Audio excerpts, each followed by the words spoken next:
Alright, let's do a CL200 update. Okay? We'll make this one pretty short. Alright, I think everybody already knew we got the complete new gasket kit. Got it. It's there. I'll set that right there. Set the notebook down. Thank you for the suggestion to copy the original wiring harness, which I did. And in doing so, I realized that I was missing the regulator and the brake light switch. I've got pretty much everything else that is needed here, with the exception of the starter solenoid, which is right there. So, my good buddy Heliark stripped down his parts bike. Starter solenoid, tests good. What they're calling the stop switch regulator is actually more or less just a relay. Right there, got that. Awesome, it tests good. And brake light switch. So those three things, they came from my brother Heliark. Again, thank you, thank you, thank you. Also, tank badges came from Heliark. Both pipes and the other brackets on its way. Both pipes, and ironically, those brackets fit where the passenger foot pegs go. Even on a CL, a scrambler, where the exhaust would usually be up here. So we've got that. Got the new Kickstarter shaft assembly. As a result, also with Heliark stuff, I have a kickstart lever. And the existing kickstart shaft, although it is jacked up on the end, this still slid on and tightened down and is pretty firm, but I'm still going to replace it. I've got the gasket kit. I may as well split the case in half, make sure I've got everything cleaned out in there. I've also got both of the exhaust clamps. They're both here. One I just assembled to make sure that it was the right size, so we've got those. That is a bag full of engine parts and chassis parts. All of my stainless steel hardware, Allen head stainless steel hardware, oh, pardon me, belt chip, for the engine is there. Everything. I also did not have my timing chain master link. I now have that. I've got my brake lever here. Clutch lever is just temporarily on there. I have a complete parts breakdown, front to back, top to bottom, left to right. Right there. All of that is going to be invaluable. I have since gotten my throttle cable, which is a single cable coming into two cables for the two carburetors. So I got that. And I also got my sprocket cover, which I did not have for the engine. And we come over here.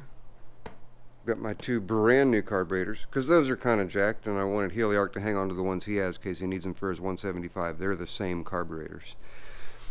So I've got those. And the choke rod that goes between the two, each box had one, so I have a spare.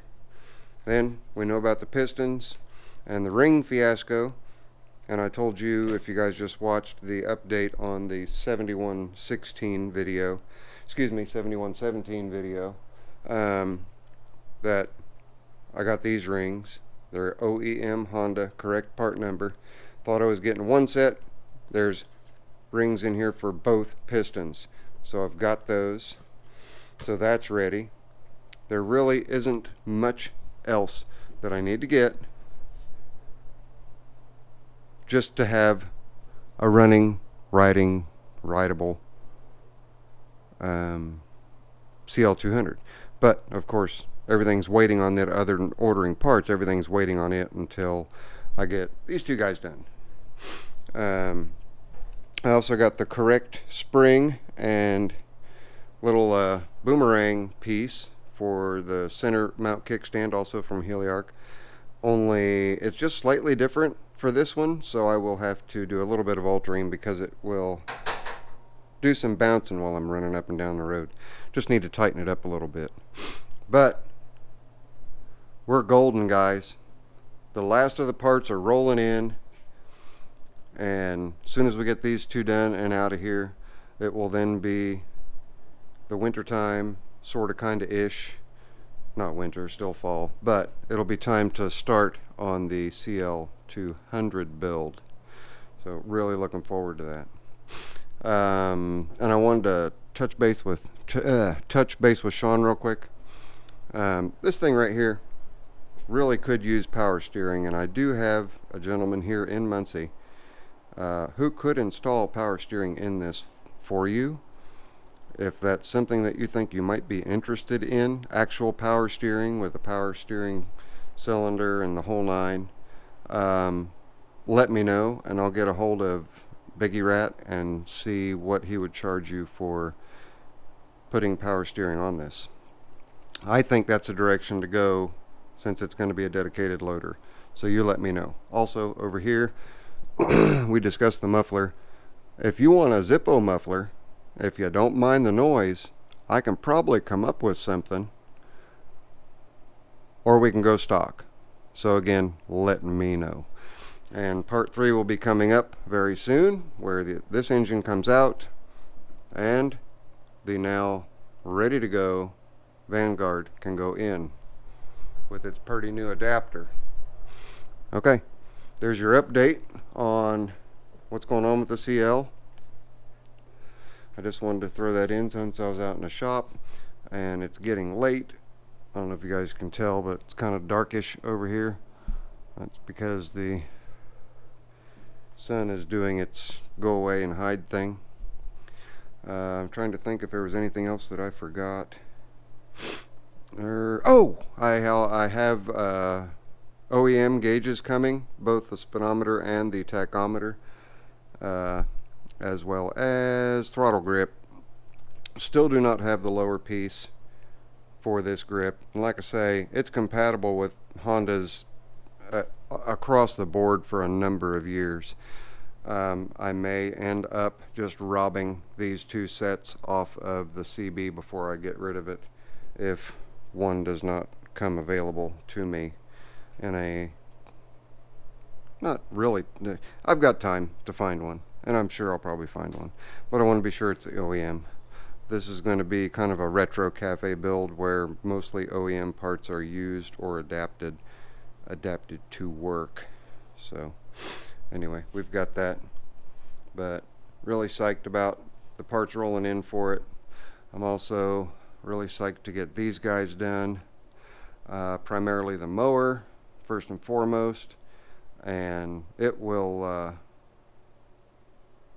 hopefully make the world of difference putting that Vanguard in there, putting the poor man's power steering on, taking care of the other little issues that it's got between here and there.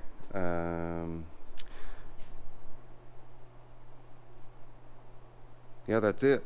That's all Zippo's got. It'll be going bye-bye. Just don't know when yet, but it'll be going bye-bye. And I'm not sure what all is going to stay here from it. So CB350, its fate is known. It is going away. One of the people that I ordered parts from also buys motorcycles, and this being a 69 CB350 Type 1 fat cam, he may have a pretty good interest in it, since it is a running rideable motorcycle. Just does not look good at all. It's just a train wreck. Alright, that's it. Friendly neighborhood Zippo. See you guys on the next one, if you would please. Those of you that like the motorcycle videos, I'm out.